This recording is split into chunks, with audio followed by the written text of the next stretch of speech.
What difference would it make to your life if you could do 4 days work for 5 days pay, guaranteed?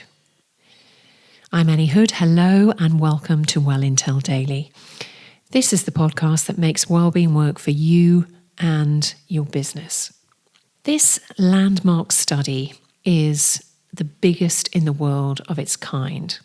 It began last June and involved 61 companies across many industries.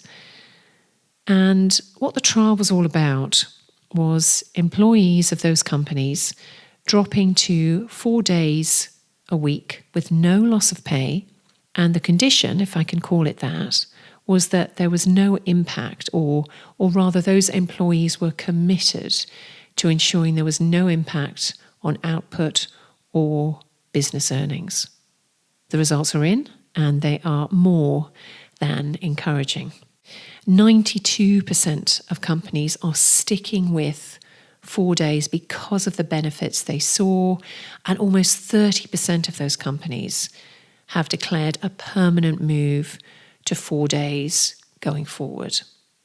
And I'm wondering how long it may take for this employment shift to be legislated. Significant reductions in stress levels were reported, happiness levels significantly up. And imagine if this were a national rollout, what would the implications be on mental health? And from another perspective, the UK has one of the lowest productivity rates in Europe. Is a 4-day working week the answer to that? The biggest observation of published reports and findings for this week is that there is no either or scenario. Employees want and will work for the companies where they feel their well-being is valued, where they feel that they matter, and very importantly, where they feel that their employer is doing something that positively affects other people and planet simultaneously.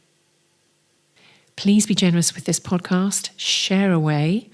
Thank you and be well.